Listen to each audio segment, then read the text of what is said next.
শুনুন, আমি নিজে আমি কার্ড নিয়ে গেছি, আমার আধার কার্ড, সেটা তারা বললেন আপনি যে সিদ্দিকুল্লাহ চৌধুরী জানবো কি করে।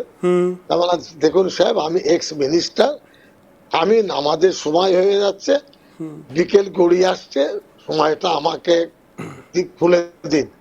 তো বলে আপনাকে একজন আইডেন্টিফিকেশন করতে হবে। ভালো করে শুনুন, আমি সেখানে 20 মিনিট দাঁড়িয়ে, 20 মিনিট, তারপরে এয়ারপোর্ট অথরিটিকে ফোন করলেন।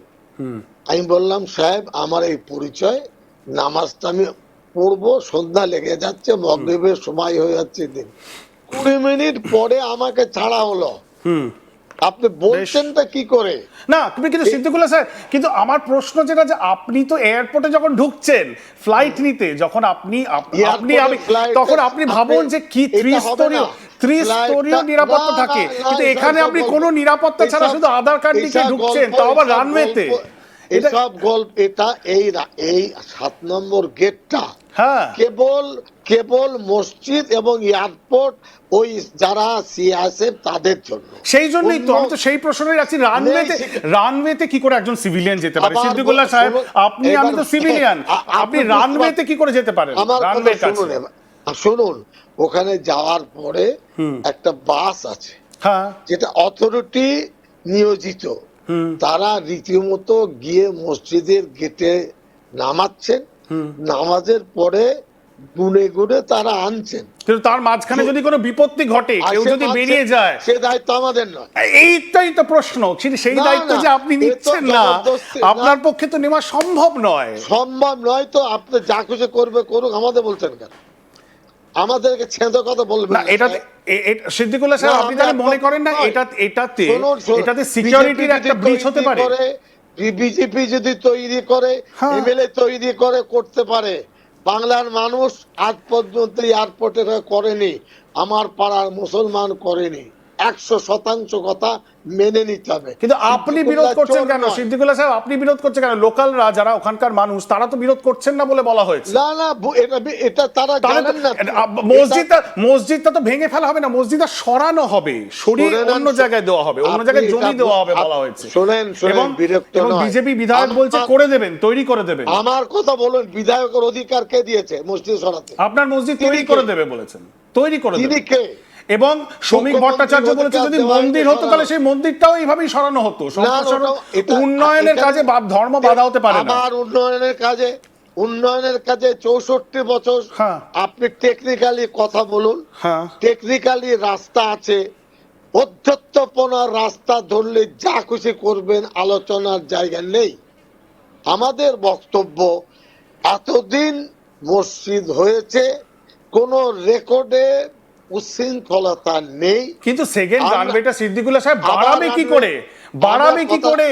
সেকেন্ডারি রানওয়ের মাথার মধ্যে যদি একটা সামনে জানলি আমাকে নিয়ে এয়ারপোর্ট, না সেই ছবি তো সবার কাছে আছে, গুগল ম্যাপেই তো দেখা যাচ্ছে, স্যাটেলাইট ইমেজেই তো দেখা যাচ্ছে। শুনুন, আপনি আমাকে নিজে এয়ারপোর্ট অথরিটি নিয়ে গেছেন 1.5 মাস আগে।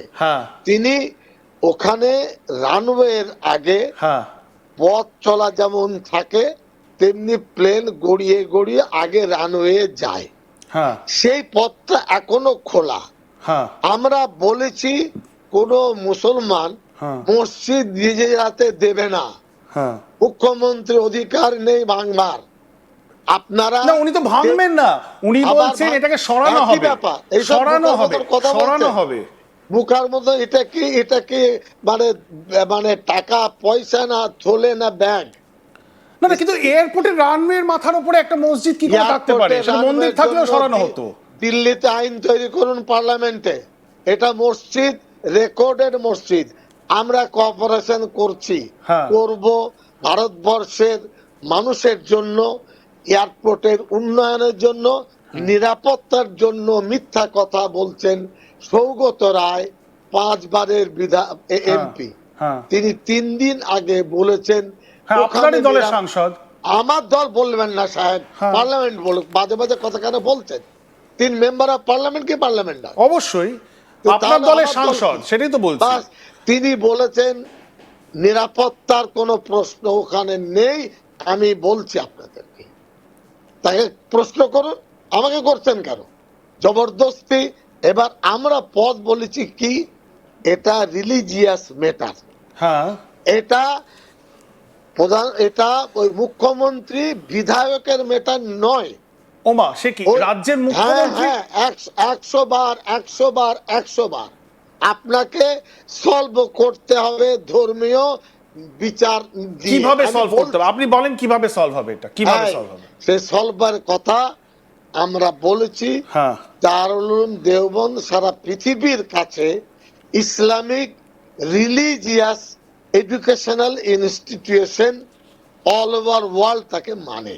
হ্যাঁ আপনারা চিঠি দেন, কারণগুলো বলুন, আমিও যাব আপনাদের সাথে। একদম ঠিক কথা আপনি বলছেন। আমার- দারুল উলুম আমার- সিদ্দিকুল্লাহ সাহেব, শুনছেন দারুল উলুম সিদ্দিকুল্লাহ সাহেব, শুনছেন আপনি না? বলছেন দারুল উলুম দেওবন্দ সেটাকে সারা বিশ্ব মানে অ্যাজ আ রিলিজিয়াস ইনস্টিটিউট, কিন্তু সেটা তো ভারতে অবস্থিত।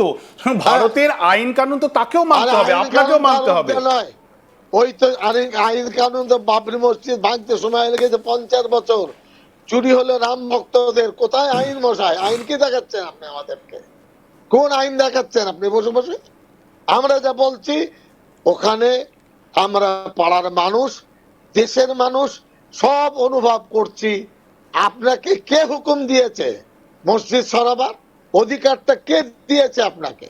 না আপনি কোন তো তাহলে মসজিদ থাকবে তার আপনি তো রীতিমতো চ্যালেঞ্জ ছড়ে দিচ্ছেন। এবার আপনাকে যদি আপনিও গ্রেফতার করে, চ্যালেঞ্জ করছেন। আপনাকে যদি কেন গ্রেফতার করা চ্যালেঞ্জ হয়, করছেন যে মসজিদ তুলে দেবো? কে আপনি? না উনি তো মুখ্যমন্ত্রী, উনি তো রাজ্যের মুখ্যমন্ত্রী, ওনাকে তো রাজ্যের মানুষ ভোট দিয়ে সেই আসনে বসিয়েছে, উনি তো মুখ্যমন্ত্রী, ওই অ্যাডমিনিস্ট্রেটিভ মসজিদে প্রধান। চলার অধিকার তার নেই, এটা তার অনধিকার চর্চা।